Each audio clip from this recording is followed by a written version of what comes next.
Nikhil, let me ask you this. There were talks in England कि जी हमें ये game नहीं खेलनी चाहिए. We should boycott the Afghanistan match. We should not be playing it because of whatever is happening in Afghanistan. जिस तरह आपने कहा कि उनके you haven't been there, but you've heard that there are ये English are saying English side से जो है उनको उतने साल पहले जाना भी नहीं चाहिए था फिर वहाँ पे. Good point. क्रिकेट के अलावा हुई है तब ये हालात हुए हैं. ऑस्ट्रेलिया ने भी if you remember last year इनका टूर कैंसिल किया था when the government changed. So that was my question, Wasim, and I think I leave it for all of you, not just Nikhil. Is that should we mix politics and sports? Why do we keep going back to this? उनमें इन बच्चों का तो कसूर नहीं है ना. वो तो गवर्नमेंट टू गवर्नमेंट आपने बात करनी है. Sports has to carry on. England Australia सब जो बड़े मुल्क हैं वो इनकी हेल्प करें, बल्कि अगर वो नहीं कर रहे तो कम से कम इनको ज्यादा क्रेडिट खिलाएं बजाय कि इनको बैन करें. Good point.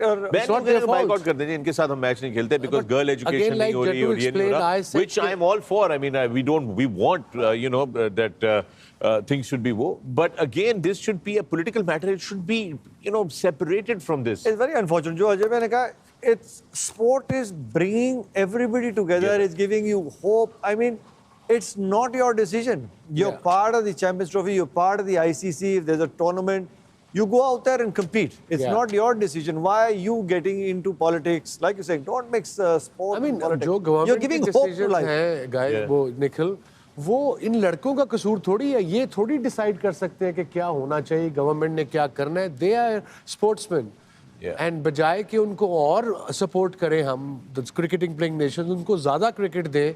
आप उनको टूर कैंसिल कर रहे हो. So that's not fair on these boys. That's not. I think unanimously, I think every sportsman and every sports loving person around the world would agree to this, that this should not be the case. This is not the approach to take. And well, that's sad, but also a very important point. They're not getting enough cricket with the test playing nations. जैसे कि आपने कहा, that's where ICC has to really look into. फिर वो suddenly आप कहते हो cricket को हमने ग्लोबलाइज करना है, and then all the associate teams को आपको वर्ल्ड कप नजर आती हैं.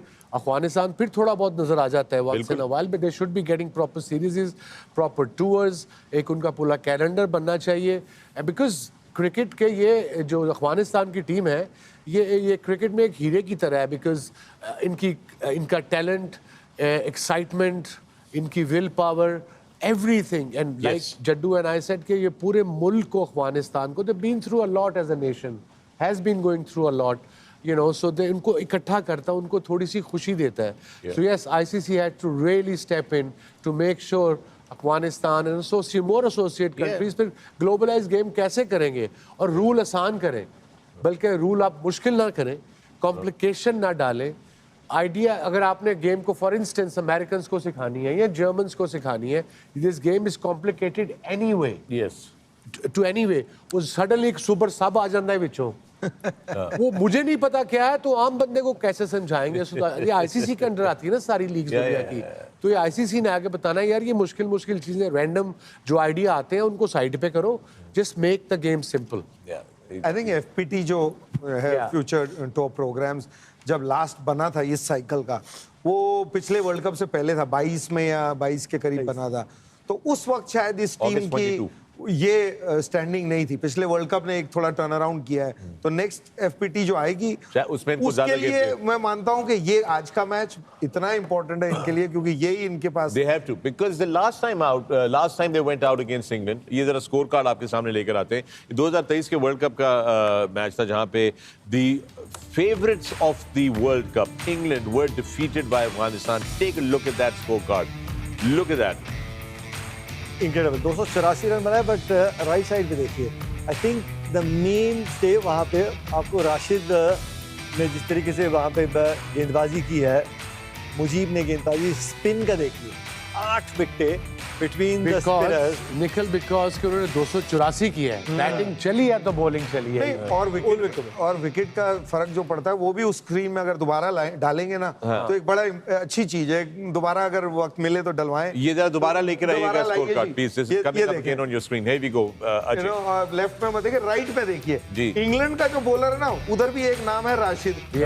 वो क्या करते हैं, 10 ओवर में 42 देते हैं, उसमें ही जहां 284 पड़े. तो राशिद जो हमारे अफगानिस्तान के, उन्होंने भी 9 ओवर में 37 दिए हैं, 3 आउट किए.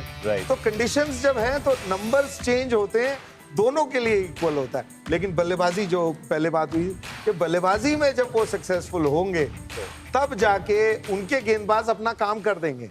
Alright. ये मैं मानता हूं कि बॉलिंग में फास्ट बॉलर हो, स्पिनर हो, और एक ग्रेट एग्जांपल है हमारे लिए, हमारे टाइम में जो थी एक टीम 96 वर्ल्ड कप, विकी की बात नहीं कर रहा मैं, जो हम हारे हैं, जो जीती है श्रीलंका, आप देखें उन्होंने क्या किया है।